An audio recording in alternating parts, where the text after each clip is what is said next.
Përshëndetje të gjithëve dhe në fazën eliminatore të kampionatit kombëtar të debatit.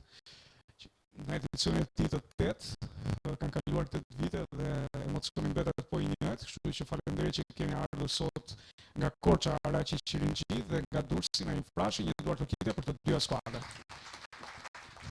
Ju e dini që në këtë edicion tematika e kampionatit kombëtar të debatit është vendosur pikërisht tek ekonomia qarkulluese dhe tek zhvillimi i qëndrueshëm, ndaj edhe në debatin e parë tema për cilën do të debatojmë është kostoja e qëndrueshmërisë, një privilegj për pak njerëz. Por para se të fillojmë debatin, do të prezantoj edhe jurin që na është bashkuar sot për të bërë vlerësimin e këtij debati. Në krahun tim të djathtë Amanda Peza, vjen nga Tumo, ju e njihni Tumon, është një qendër tek piramida, e cila prej pak vitesh tashmë është aktive dhe bën pjesë të rinj për sa i përket programeve të ndryshme që bëhen atje, si në fushën e teknologjisë, por jo vetëm, sepse Amanda vjen nga një eksperiencë debati së fundmi për sa i përket aktivitetit që u zhvillua pak ditë më parë dhe u shpallën edhe fituesit e këtij kompeticioni, ku unë kam qenë uri. Dhe nga ana tjetër do të falenderoj Glingjet Madin, i cili vjen pikërisht prej sa edicione tashmë 3-4, s'më mend, por një aktivist shumë i njohur për sa i përket të rinjve, edhe kandidat në zgjedhjet e fundit, uroj të ketë shkuar mirë. Jo dhe aq, por kontributi jot vlerësohet gjithsesi. Dhe Brigjida, e cila na është ribashkuar pse i përket vlerësimit së organizatimit. Faleminderit jurisë për të për jurin tonë.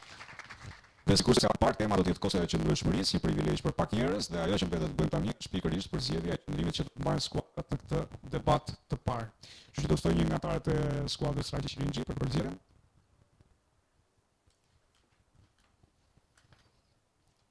E të kamera, e tregojmë me nga kamera, faleminderit. Po, pra, do të mbaj në si qëndrim. Faleminderit, më para apo shmo. Në këtë moment kemi 7 minuta kohë për gatitore.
mban qëndrimin pro që do të hapet dhe këtë sesion debati, do të pasohet pastaj nga shkolla që mban qëndrimin kundër në rastin konkret në një frashë. Korça, fjala për ju. Atëherë, përshëndetje të gjithëve, unë quhem Mikael Liti dhe vi së bashku me grupin tim nga Korça për të përfaqësuar gjimnazin Aqi në Ribejt. Atëherë, përsa i përket qëndrimit tim pro, kalimi nga tranzicioni në një ekonomi të gjelbër, do të sjellë një konfigurim në vendet e punës. Çfarë duhet të them me të? Rreth 18 milionë vende të reja pune do të vinë si pasojë e kryesisë të këtij konfigurimi. Pjesa e humbjes së punëtorëve në fabrikat, pra pjesa e punësimit tradicional, në fabrikat e prodhimit fosileve dhe sigurisht karbonit intensiv, do të humbasin vendin e punës së tyre si pasojë e kërkesës për një ekonomi të gjelbër. Në mënyrë që mos ndodhë të mjedisit. Kjo marrëveshje vjen si pasojë e zbatimit të organizatës ndërkombëtare të punës në vendin tonë, që quhet marrëveshja e Parisit, e cila permeton vërtet largimin e tyre punëtorëve, por ama dhe ripulsimin e tyre në këto 18 milionë vende pune deri në vitin 2030. Sigurisht kjo është diçka që mund të ndodhë edhe pak e keqe dhe radikale, pjesa e humbjes së punës në sektorin tradicional, por nëse mendojmë për një ekonomi më të gjelbër, në fitim plus sigurisht.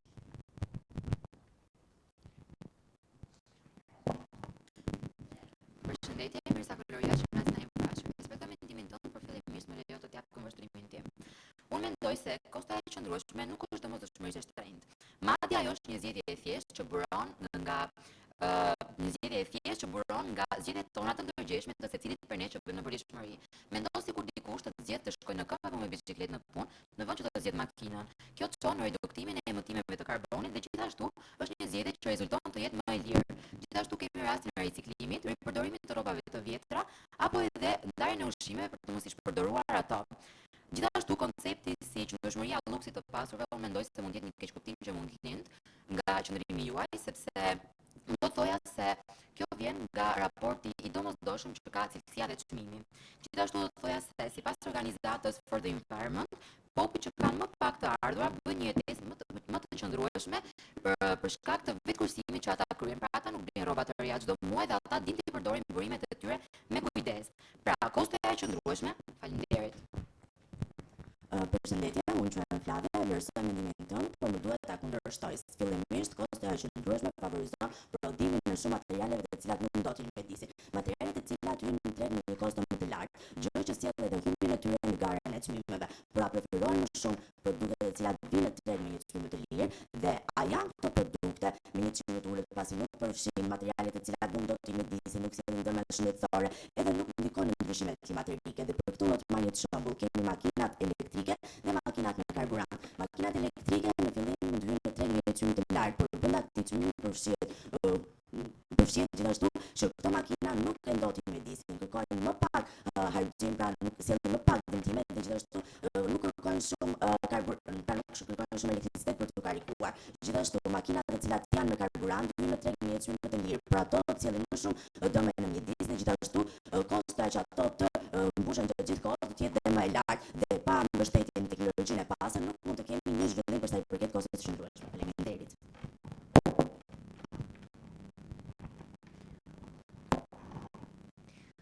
Përshëndetje, Irsa Villa, faleminderit për argumentin e parashtruar, por do doja të rikthehesha në fakt punësimit dhe ku do të them këtu që kompanitë dhe bizneset që investojnë në qëndrueshmërinë ekonomike mësojnë relativisht një rritje të shpejtë dhe kjo shoqërohet edhe me hapjen e mundësive të punësimit. Pra, ekonomia e qëndrueshme ofron një gamë të gjerë vendesh pune në shumë industri, përfshirë këtu profesionistët me aftësi të gjelbër, inxhinierët e energjisë së rinovueshme edhe analistë e ESG-s, por jo vetëm. Sipas një raporti të punësimit në BE ka pasur një rritje vjetore mesatare për 3.7%, nga 3 milion ekuivalente me kohë të plotë në vitin 2000 në 6.7 milion në 2022. Faleminderit. Përshëndetje, unë jam Stacy Vizeri, do të mbështes tezën time me argumentin se teknologjitë e gjelbërta apo pajisjet të cilat janë të mjedisueshme në mjedisin mund të kenë një kosto shumë të lartë, çka bën që bizneset e vogla të krejnë investime të mëdha që shpesh herë janë të papërballueshme për to. Dhe sipas një raporti të OECD-s në vitin 2022, bizneset e vogla shpenzuan rreth 20 deri në 30% të kapitalit të tyre vjetor. Por nga ana tjetër, produktet e mjedisueshme me mjedisin kanë një kosto shumë të lartë krahasuar me produktet konvencionale, çka ka vështirësi nga familjet me një ekonomi mesatare, sepse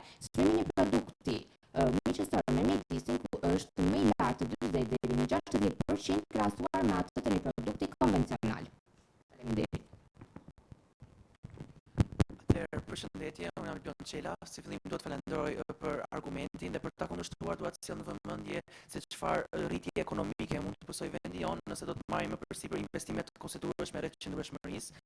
Sipas Komisionit Evropian për Progresin e Shqipërisë në vitin 2023, vendi jonë është në rrugën e duhur drejt politikave më të qëndrueshme, duke investuar në infrastrukturë të gjelbër por edhe në mbrojtje të mjedisit. Sipas këtyre statistikave, duhet të rikthehen vendeve të punës, mund të hapen deri 50.000 vende të pune të reja dhe në dekadën e ardhshme. Nëse ndjekim këtë rrugë, ja vlet përmendet edhe fondet e ardhura nga BE-ja, siç se dim, ato na kanë ndihmuar shumë duke investuar në projekte ekologjike në përputhje me parimet e tyre. Ministria e Financave në vitin 2022 ka shpallur se 40% e investimeve publike janë drejtuar drejt infrastrukturës së gjelbër dhe mbrojtjes së mjedisit. Ndoshta këto shpenzime mund të kenë kosto të lartë, por efektet afatgjata janë maksimale. Një kombinim i mirë midis investimeve shqiptare dhe investimeve të ardhura nga BE-ja mund të krijojë një shoqëri të qëndrueshme, që nuk është privilegj. Faleminderit. Unë jam Anika, e mbështes mendimin tuaj, por më duhet ta kundërshtoj atë argumentin pro temën se ushqimet organike, pajisjet ekologjike dhe veshjet etike janë një privilegj për pak njerëz. Pse e them këtë? E them këtë pasi nëse shohim Shqipërinë, kemi një diferencë shumë të madhe midis klasave ekonomike. Marrim një shembull të thjeshtë duke dhe më të prekshëm jetën tonë, duke përmendur se 1 kilogram domate organike kushton rreth 200 deri në 250 lekë, ndërsa 1 kilogram domate të thjeshtë kushton 100 deri në 150 lekë. Kjo është një diferencë shumë e madhe për familjet që janë në vështirësi ekonomike. Gjithashtu do të përmendë edhe shembullin tjetër të zgjedhjes së fast fashion, si një mënyrë e përballueshme ku firmat prodhojnë veshje me mjete jo të riciklueshme. Kjo krijon një problem dhe një indeks social dhe ekonomik për shtresat që ndodhen në Shqipëri, pra po produktet e ndryshme janë një privilegj pak njerëz. Përshëndetje, Nxhe Kanxhiu, ju falenderoj për argumentin tuaj, por më duhet t'ju të kundërshtoj. Qëndrueshmëria nuk është privilegj për pak, por një mundësi gjithëpërfshirëse dhe mos konvështën ateta me baza komunitare dhe me kosto të ulët. Gjithashtu duhet t'ju rikthem argumentet që tha folësia nr. 2 në fund, argumentet të folësës nr. 3. Jo çdo zgjidhje ka nevojë për teknologji të avancuar. Qëndrueshmëria mund të arrihet dhe me riciklim, kursim energjetik, agroekologji familjare apo mobiliteti i butë si bicikletat apo ecja. Rast konkret kemi Permacultural Albania, një projekt që ka nisur në vitin 2019 në Shqipëri në disa zona rurale, ku i mundësohet qytetarëve sisteme proambientaliste me input zero, duke përdorur fara autoktone, ushqim dhe kompost natyral. Kemi zgjedhje të thjeshta me ndikime reale dhe kosto të ulët. Justifikimi i vlefshëm të themi se qëndrueshmëria është e papërballueshme apo thjesht një mënyrë elegante për të mos ndryshuar asgjë. Edhe gjyshet tona kanë bërë zero waste dhe nuk kanë pasur nevojë që të lexojnë as strategjia europiane. Ato ka vënë se nuk e hedhin leckat, i përdorin më shumë se një herë dhe kur i thua që nuk më del buxheti për qëndrueshmëri, të thonë s'të del, se ti ndron çorapet më shpesh se mendimet. Faleminderit. Përshëndetje, unë jam Mariana Vallari dhe edhe pse e vlerësoj opinionin tuaj, më duhet që të bjene mos dakordsi me ata dhe ne folëm shumë për vendet e punës dhe për qëndrueshmërinë në teori ose edhe në praktikë, por një faktor që ne parojmë është edhe vetë edukimi, që është hapi i parë drejt një qëndrueshmërie funksionale. Diçka që dallohet se vitet e fundit kemi një mungesë të edukimit mbi qëndrueshmërinë dhe kjo vjen për shkak të një hendeku informativ midis elitës dhe pjesës tjetër të shoqërisë.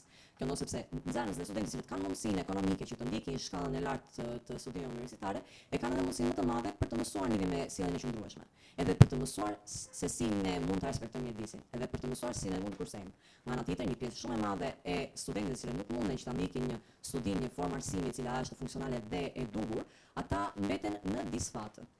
Atëherë, si mund të themi që një... Faleminderit. Përshëndetje, Clarissa Troshko, e vlerësoj mendimin tuaj, por ishte vetëm një mendim sepse nuk ishte një burim informacioni. Ju e përmendët edhe pak më parë në fakt që kemi kosto të lartë fillestare dhe ne këtë e dim, por ajo që ka rëndësi është pikërisht përfitimi i afatgjat ekonomik. Kemi rastin për shembull të paneleve diellore me anë të cilave ne përfitojmë energji të ripërdorishme dhe të pashtershme. Pra është e vërtetë që ne përballemi me një kosto të lartë, por kjo duhet thënë që kompensohet me amortizimin e shpejtë të investimit, si dhe nga mbledhja e faturave të energjisë. Gjithashtu Shqipëria ka një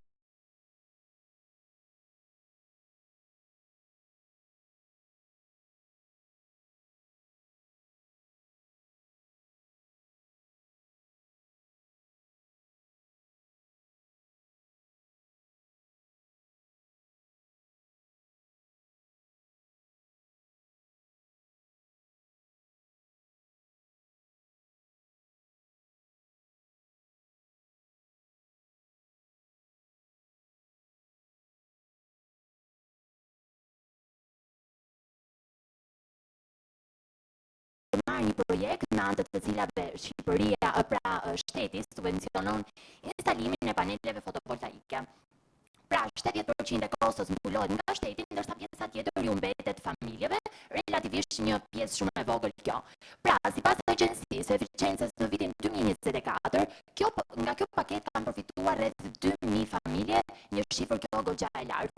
Pra, kur kemi përfitim afatgjat ekonomik, si mund të mos e marrim ne këtë iniciativë? Ju falenderoj. Përshëndetje, unë jam Vasilika dhe doja të argumentoja se korporatat e mëdha përdorin konceptin e qëndrueshmërisë si një strategji marketingu për të fituar, duke bërë konsumatorët të kenë vështirësinë në zgjedhjen e alternative të përballueshme. Ekonomitë e gjelbërta si energjia e rinovueshme apo makinat elektrike zakonisht dominohen nga korporatat e mëdha të cilat bëjnë pjesë ndërmuese në treg. Kjo bën që të ketë më pak lëshmëri futje në treg të këtyre korporatave të cilat janë më të vogla dhe të cilat kanë ide inovative për tregun e qëndrueshmërisë. Roli i këtyre korporatave të mëdha është më i fuqishëm në këtë ekonomi të përqendruar, duke mos i lënë mundësi aktorëve të vegjël të sjellin këto ide inovative. Këto korporata të mëdha, të cilat përdorin fuqinë e tyre për përfitim, pasi kapitali i tyre përfiton nga subvencionet dhe ekonomitë e shkallës, duke u lënë kapitaleve të reja shumë pak mundësi hyrje dhe zhvillimi në këtë ekonomi të gjelbër të centralizuar. Përshëndetje, faleminderit për argumentin tuaj. Unë jam Bleonda Galliu dhe fillimisht do doja të kundërshtoja për sa i përket ajo çfarë ju parashtruat. Strategjitë marketingu ekzistojnë kudo, qoftë ekonomi qarkulluese apo ekonomi jo qarkulluese, por duhet të mendojmë që korporatat tashmë kanë filluar këto produkte ekologjike duke menduar në një plan afatgjat, pra një plan të ardhme. Për ta shtuar gjithashtu argumentin tim, do doja të përmendja shprehjen e famshme të William Buffett, i cili thotë që një person sot qëndron në hije sepse dikush tjetër para 100 vjetësh mbolli një pemë. Kështu që mos mendojmë sot për nesër, mendojmë për 20 vite, 50 vite, 100 vite. Pra është një progres, vetëm në këtë mënyrë mund ta bëjmë progresin dhe përmirësimin. Sipas organizatës HEMA në vitin 2019 u vure se ndërtimi i ndërtesave ekologjike në fakt kushtonte vërtet 10 deri në 12% më shumë, por mirëmbajtja e tyre dhe kushtet e operimit më pas ishin 30 deri në 40% më të ulta dhe kishin një gjatësi 7% të madhe. Pra mund të shohim që përsëri me këtë kosto të qëndrueshme ne mund të sillim një mjedis akoma më të mirë, por gjithashtu të krijojmë edhe një barazim midis stresave. Faleminderit. Përshëndetje, unë jam Dareka, dhe vlerësoj mendimin tuaj, por do të dua ta kundërshtoj dhe për të mbrojtur tezën time do të rimeri argumentin që kishte të bënte me panelet diellore dhe makinat elektrike. Është vërtet që duke përdorur panelet diellore dhe makina elektrike ne mund të shikojmë përfitime ekonomike në të ardhmen, por më e vërtet është fakti se ato kanë një kosto më të lartë fillestare se përfitimet që ato do të kenë në të ardhmen dhe ne do të nisim nga ky fakt pasi shumë familje me të ardhra mesatare do të mendojnë se ky investim, pavarësisht sa i domosdoshëm do të jetë për një përfitim ekonomik, ai ka një kosto më të lartë se mund ta përballoj tani në moment. Dhe është e vërtetë që shumë shqiptarë për vendin tonë që kanë të ardhra mesatare do të mendojnë kështu në fillim. Po, faleminderit. Përshëndetje, Samantha Bala, faleminderit për argumentin tuaj, po më lejoni të them. Ekologjia shpesh shihet si një privilegj për të pasurit, por është vërtet më e shtrenjtë të investosh në produkte ekologjike dhe energji të pastre se sa të paguash për trajtimet e smundjeve që vijnë nga ndotja. Bashkimin Evropian, ndotja e ajrit dhe përdorimi i pesticideve shkakton mbi 120 miliardë euro shpenzime shëndetësore çdo vit, sipas një raporti të Agjencisë Evropiane të Mjedisit në vitin 2020. Është nevojshëm ky shpenzim kur ne mund të shpangim ndotjen, të mbrojmë shëndetin edhe të kursejmë para me metoda të thjeshta dhe të mençura ekologjike. Po produktet ekologjike mund të jenë pak më të shtrenjta se tradicionalet, por një studim i Harvardit i vitit 2019 tregon se kalimi në një dietë organike redukton rrezikun për disa lloje të kancerit deri në 25%. Një tjetër raport i Agjencisë Ndërkombëtare të Energjisë në vitin 2019 tregon se kalimi në energji të pastër redukton shpenzimet për trajtimet e smundjeve të frymarrjes deri në 35%. Duke marrë parasysh këto fakte, sa e shtrenjtë është në të vërtetë ekologjia, të investosh për ekologjinë sot kur sen shumë më tepër në të ardhmen, investimi në ekologji do duket i panevojshëm deri kur të arrijmë në pikën që do të na duhet të blejmë oksigjen në shishe për të jetuar. Faleminderit. Atëherë përshëndetje të gjithëve, unë quhem Dori, se vlerësoj mendimin tonë, por më duhet të argumentoj kundër. Policët dhe një të gjitha argumentet që thanë dhe bashkëantarët e mi, me një rritim të shpeshtë, besoj që difiktimi kontrakt më ndihmon pak. Industria e qëndrueshme ka sjellë ndikime masive të vendeve të punës, ekonomia e tregut favorizon një prodhim të lidhur masiv, çka sjell një ngushëllim të konkurrencës, të produktive të qëndrueshme, ushqimet dhe shmbatet të gjitha pajisjet të cilat janë të realizuara nëpërmjet certifikimeve dhe teknologjive të avancuara, kanë bërë që ato të targetojnë vetëm grupet ekonomike që janë thjesht të larta, pra që mund të arrijnë të konsumojnë ditë ato, dhe në atë reformat arsimore që promovojnë konceptin e qëndrueshmërisë realizohen vetëm nëpër universitetet prestigjioze dhe shkollat e larta, gjë që ngushton rritjen e gjithësisë të qytetarëve. Gjithashtu po sjellë një shembull real timin. Atë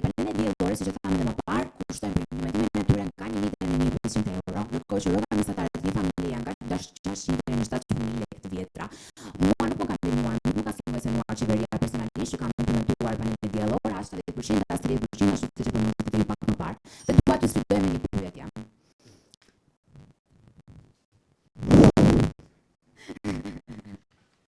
Pse bizneset e vogla përdorin subvencionohen nga qeveria? Pse bizneset e mëdha, bizneset e bregdek subvencionohen nga qeveria dhe jo familje që janë në nevojë? Faleminderit. Përshëndetje, kjo Lapi, gjimnazin e Infrashë, ju ndoshta me shumë vëmendje gjithë linjës së argumentimit tuaj dhe milioni them se të quash privilegj qëndrueshmërinë është njësoj si shoh çmimet, por jo vlerën. Të fiksosh në pengesat momentale pa marrë parasysh transformimin që tashmë ka nisur. Jeton në një kohë ku teknologjia po demokratizon aksesin në energji të pastër me anë të zgjedhjeve të mençura. Me lejon të përmend rënien drastike të kostove të burimeve të rinovueshme, modelet komunitare të prodhimit të energjisë dhe vetë edukimi mbi qëndrueshmërinë janë dëshmi e qartë se kjo kaos po lëviz vrrushëm nga qendra realitare drejt periferive. Për të konkretizuar, sipas IRENA-s në vitin 2023, çmimi i prodhimit të energjisë diellore u ul me 85% në dekadën e fundit, duke bërë atë alternativën më të lirë në shumë vende. A nuk është kjo ajo që duam? Për më tepër, programet komunitare në Europë që nga 2023 deri në 2025 u angazhuan dhe me mbi 2 milion banor u arrit që të konsumoshin dhe të përdorë energji e pastër.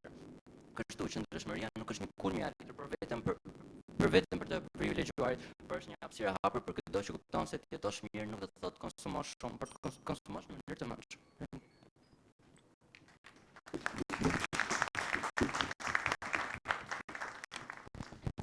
Mirë, uroj që të jeni kënaqur edhe të kemi mësuar pse jo edhe disa gjëra që nuk i dini. Se më vjen mirë që ka një përgatitje të këtij niveli përse i përket kësaj faze dhe duhet që të jetë kështu, por ndryshe nuk do të ishim këtu dhe nuk do të përmendja sa herë ato rregulla të bazë nga formati, kështu që i keni respektuar maksimalisht dhe ju falenderoj. Do të vazhdojmë tani me debatin e dytë, debatin e liderave. Në këtë përballje do të kemi Bleondën dhe nga skuadra tjetër Mikaeli. Dhe Mikaeli.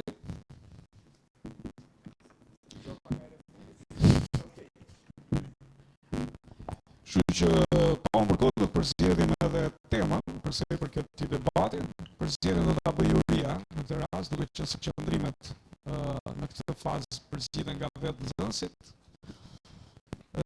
Fakti në dorën tuaj. Zgjedhni nga temat. Do të diskutojmë tani po.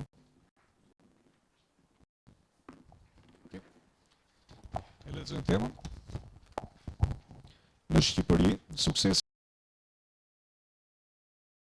varet më shumë nga lidhjet sesa nga aftësitë. Kjo është tema. Okay. Është e qartë tema, besoj. Po lexoj edhe një herë. Në Shqipëri, suksesi varet më shumë nga lidhjet sesa nga aftësitë. Pra nga ku kemi kështu si një orë, ke parasysh. Nuk varet nga nga meritokracia, por nga nepotizmi. Po patjetër. Se kuptova fakt. Çdo lloj forme e dini ju pastaj se si do të trajtoni temën. Mirë, do të tani edhe përzgjedhjen për të përket qëndrimit.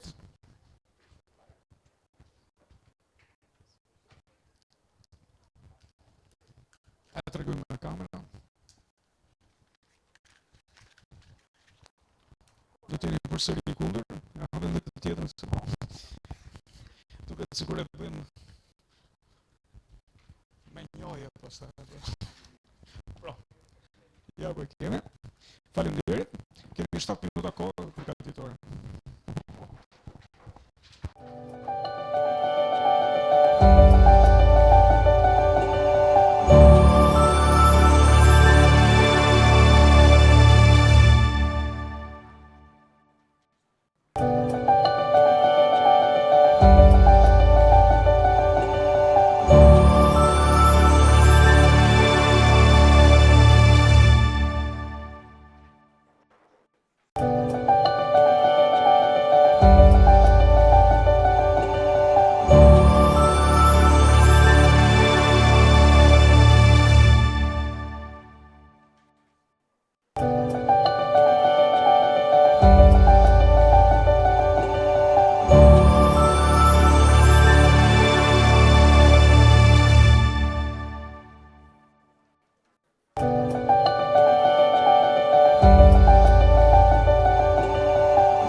Jemi gati tani të vijojmë me debatin e dytë, debatin e liderave. Me këtë përballje do të kemi Mikaelin nga Raçi Qirinxhi, pra nga Korça, dhe nga Dulci Bleondën nga shkolla Naim Frashi.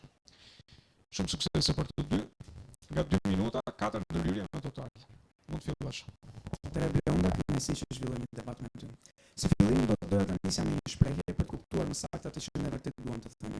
Meritokracia është një mit i shitur nga ata të cilët nuk i duhet fuqia, sepse zotrojnë atë nëpërmjet lidhjeve. Do ta marrë diçka shumë fani, duke qenë se kemi qenë dëshmitar të tregimeve historike lidhur me perëndorët e mbretërit, të cilët zotronin pushtetin e tyre brez pas brezi. Pra ishin apo jo të aftë ata, nuk mund të jemi të saktë për thjesht lidhje gjaku, arrin ta sillin atë në front. Dhe sigurisht njësitë e ndryshme apo ato spionëri që ne mund ta mendonim. Do të kaloj tani tek problemet kryesore që ne asim ditë të sotme në moshën tonë konkretisht. Jemi koshient në faktin që të gjithë rrinë po largohen nga vendi dhe kjo nuk është një gjë as pak e mirë. Dhe kjo ndodh për arsye sepse që në moshën më të re përballen me sfida të ndryshme të tipit antarësimit tyre në pjesën e universiteteve, e cila nuk ndodh në shumicën e rasteve në pjesën e meritokracisë, por në pjesën e misive kryesisht të prindërve, sidomos prindërit të cilët i dërgojnë fëmijët e tyre në përdeket profesione të cilat zotrohen nga vetë ata, siç mund të jetë pjesa e mjekësisë.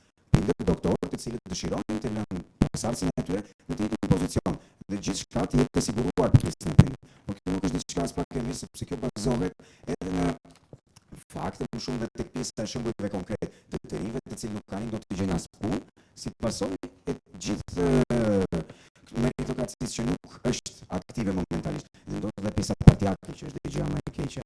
Dhe të gjitha këto shembuj që unë përmenda mund të bëhen dhe virale në rrjetet sociale, por nuk kryesore janë bujë në pjesën e internetit dhe tek mediat. Kryesisht mund të jenë emisionet investigative që trajtojnë problemet pa pjesën e dorashkave apo me ato këmbëkatçi që themi ne. Tek pjesa e fix fare ose emisioni stop, të cilat trajtojnë jo vetëm problematika të tilla, por i kapin edhe tek pjesa e korrupsionit, sepse dhe ky është një faktor mjaft i rëndësishëm. Faleminderit.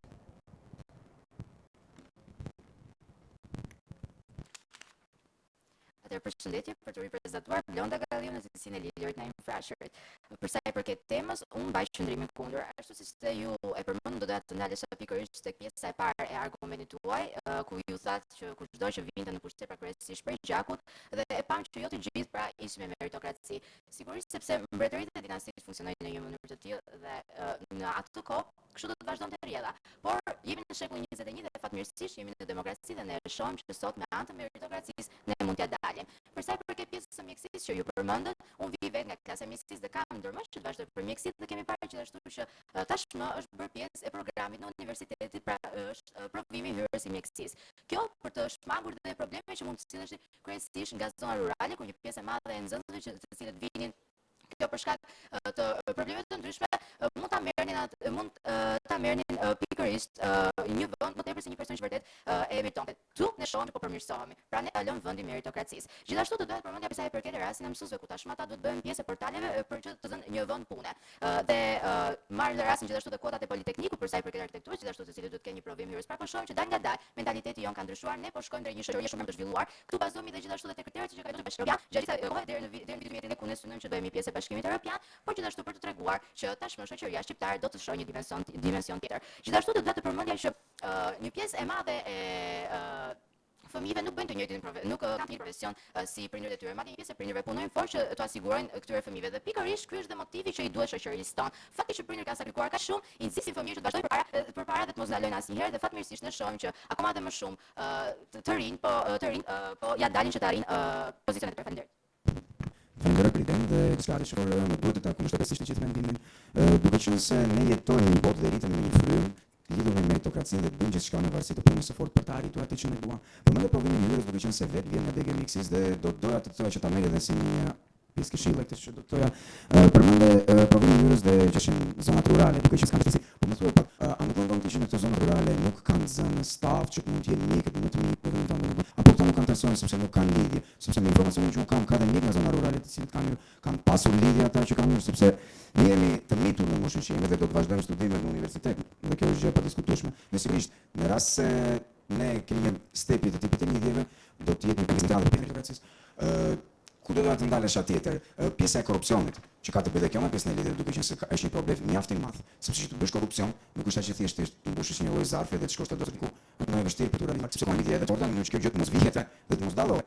Pjesa e prindërve që të përmend që nuk ka shumë prindër të cilët e zhvillojnë, duke qenë se jemi në një shoqëri në zhvillim dhe prindërit e lënë fëmijët të vizitet e tyre. Jo, më beso mua ka dhe prindër të cilët e shtyjnë fëmijën e tyre duke parë që në këtë moment profesioni i tyre është një profesion mjaft fitimturës, sepse prindërit në moshën që ne jemi vetë, të gjithë mund ta keni, apo jo, shtyjnë gjithmonë fëmijët e tyre të jenë të fokusuar tek shëmbëtimet e tyre dhe sigurisht të jenë të fokusuar tek degët e cilat janë në fitimturës, vetëm e vetëm për të bërë atë ëndrrën aktive, domethënë, që të kalojnë më mirë detyrën e tyre, pasi prindërit të kalojnë më mirë dhe më sigurt në këtë degë shumë, pra nuk kanë fëmijën e tyre të konkurrojnë. Vazhdo për atë gjë. Faleminderit. Faleminderit për argumentin tuaj. Unë të doja të ndalesha të pjesa e parë, sepse doja të bëja një korrigjim përse zonat kishin nxënës është vërtet që marrin pjesë në provimin, por doja të ndalesha pikërisht problemi i lidhjeve ku një pjesë e këtyre nxënësve nuk i kishin notat me merit, këtu nisi dhe problemi ajo për të cilin gjithashtu ka folur dhe Ministri i Arsimit dhe më besoni që një pjesë e madhe e mësuesve duhet t'ju treguar histori të ndryshme ku kanë qenë vetë kontrollues të këtyre provimeve. Gjithashtu, do doja të vazhdoja se ne nuk mund të bazojmë në relativitetin e kohës. Fillimisht duhet mendojmë që vërtet një pjesë e prindërve vërtet mund të shtyjnë pra fëmijët e tyre, por nuk mund t'i fusim të gjithë në një thes dhe të themi që shiko sepse këta po e bëjnë të pikërisht me anë të lidhjeve. Jo, ata vërtet mund ta vazhdojnë sipas dëshirës së prindërit të tyre, por mund të arrijnë atë gjë me merit. Gjithashtu, do doja të ndalesha që pikërisht këto lidhjet fisnore, në fakt vërtet mund të ndihmojnë ta marrësh të vendin e punës, po sa i aftë je ti në atë vend pune për t'ia dalë? Sa i aftë je ti ta mbash punën me merit dhe që të tjerë të vëngisin dhe të thonë që shiko sepse ti je pa aftë, sepse edhe kjo është problem. Paragjykimet janë akoma janë shumë problem në Shqipëri. Gjithashtu një pjesë e madhe tashmë bazohet në momentin kur ne duam që një pjesë e madhe kompanive kur duan të punësojnë, bazohen kryesisht te aftësitë dhe veçanërisht tashmë është edhe CV-ja, e cila bën të mundur që kushdo mund të shohë pra aftësitë që ka ai në fusha të ndryshme dhe në bazë të tyre ata i bën pjesë. Do doja të përmendja rastin e drejtorit të SPAK-ut, e cila është struktura e posaçme antikrimi, ku fatmirësisht ne po shohim meritokraci. Po shohim që në fakt i cili vinte familje e varfër, tashmë është me merit të plot në kryet të SPAK-ut dhe po shohim përmirësim meritadites. Vallë gjithashtu dhe vetingu i drejtësisë sërish është një shtys ndaj administratave të ndryshme, apo ambasadave të ndryshme siç është ajo e SBA-s, e cila na ka bërë të mundur që ne të futemi rrugës së drejtësisë dhe vazhdojmë përpara. Kështu që teksa kemi gjithë këto raste dhe këto përmirësime, atëherë mundemi sërish të kërkojmë se lidhjet janë më forta se meritokracia. Faleminderit. Atëherë nuk di më di që sa hyjes, gjithë zonat që plumba ti popullatisne, ideja është unë shtova një paralel nga zonat rurale. Për cilën nuk mora përgjigje, por në pjesën e vendeve të punës do të kapesh në të cilat ti mendoje se nuk mund të kemi pjesën e meritokracisë. Pra jemi futur në atë vend pune, por nuk kemi të aftë të zhvillojmë atë lloj pune. E përmenda pak më përpara dhe nuk e di se sa arrit të më dëgjoj pjesën e korrupsionit. Në rastin kur ne bëjmë fjalë për korrupsion, janë ato lidhje aq të nevojshme sa të cilat do të arrijnë ta mbulojnë atë punë në mënyrë që ti të mos pikasesh.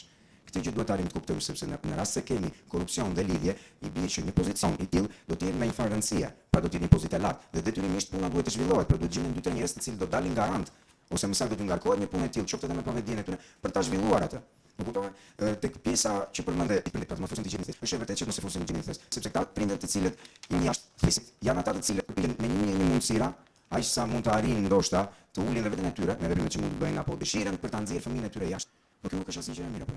Kjo nuk është asnjë gjë e mirë sepse në rastin kur largohemi ne të rinjt, atë i bie largohet ardhmën. Në momentin kur largohet ardhma, ne jetojmë në një shoqëri ku mendojmë se kemi një demokraci funksionale. Po si ma kemi demokraci funksionale në momentin kur ne largojmë të rinjt? Pra ne ndonjë që kemi një përpunësim jashtë. Po ka shumë përpunësim, sepse edhe pjesa e meritokracisë është një pjesë mjaft e rëndësishme, është një burr themel jashtë. Dhe tek pjesa që përmend provimi mjekësisë. Tek provimi mjekësisë është vërtet që marrin pjesë 100 konkurrentë. Dhe këta të 100 ta themon që shumica e tyre do e marrin, është e sigurt. Por sa nga ta mendon ti si një studente e thjesht, mendon se e kanë merituar atë provim, sepse në fund fare kjo ndodh gjithmonë në rëndom.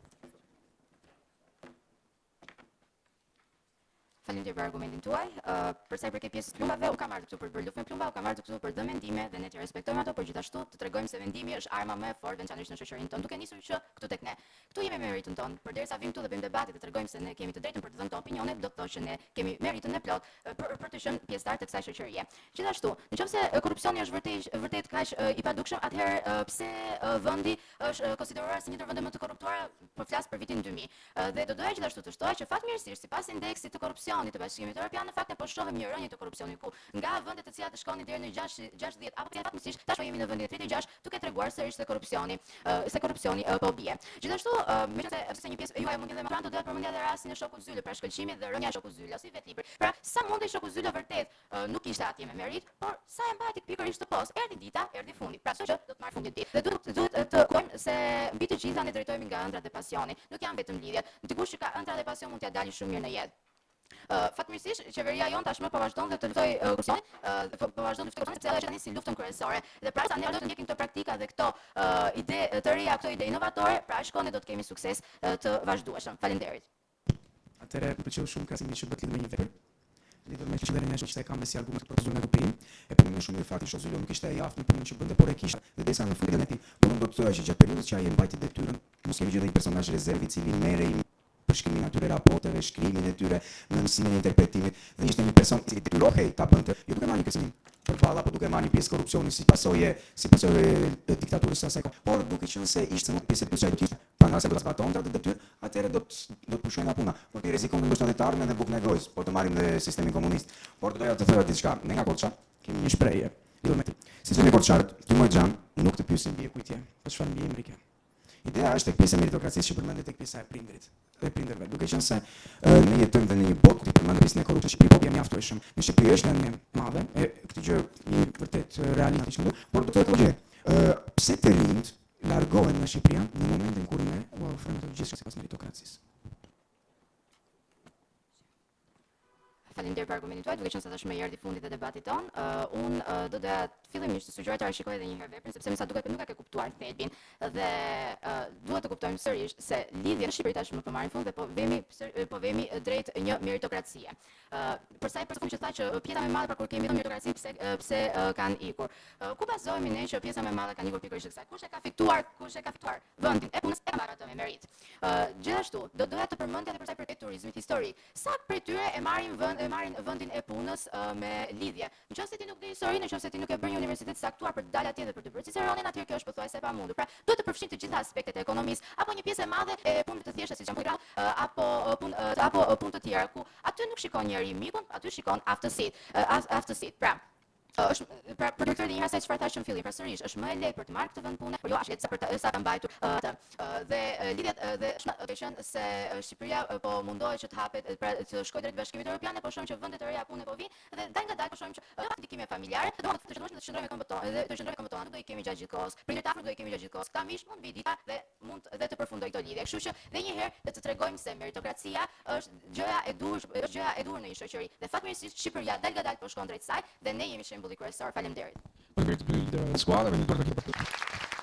Tani është momenti që juria të ngjitet, bëj vlerësimin dhe pas pak të shoqërisë sociale do të vazhdoj garën për kampionatin e debatit.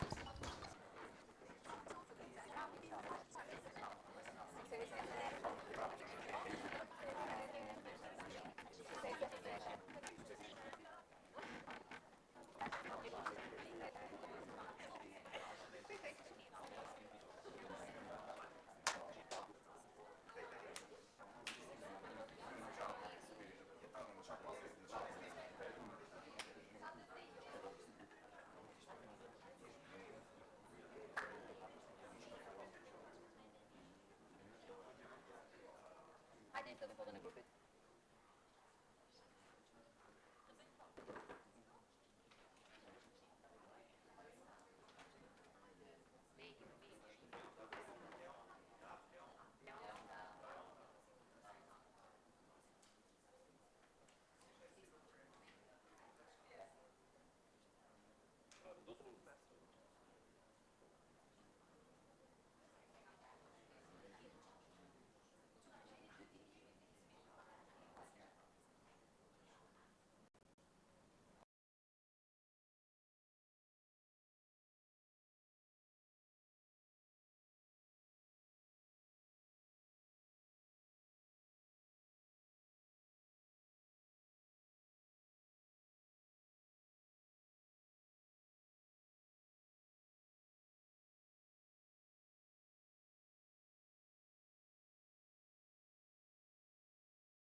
plaku është juria, e cila ka marrë një vendim tani, se cila do të jetë edhe shkolla që do të kalojë në fazën tjetër të kampionatit.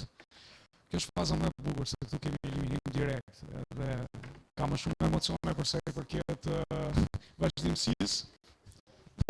Kështu që sukses e njërë, unë nuk e di akoma rezultatet, dhe me zbuloj pas pak, nuk e di kush e ka marrë vendimin për dhënë dhe pikët, jo, për dhënë pikët, vendimi është si për bashkët, pak dëshim, kështu që fjala është për ju.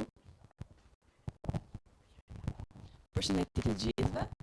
Unë do doja t'ju komplimentoja për gjithë angazhimin, punën tuaj, iniciativën.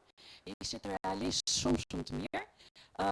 Pash disa komponent realisht veçanë në mënyrën e të folurit, rrjedhshmërinë, logjikën, dhe ju përgëzoj për këtë, dhe pse jo mos arrini pasdore mundësi si radio apo televizioni, se realisht jeni komponent që i përkisni kësaj fushë.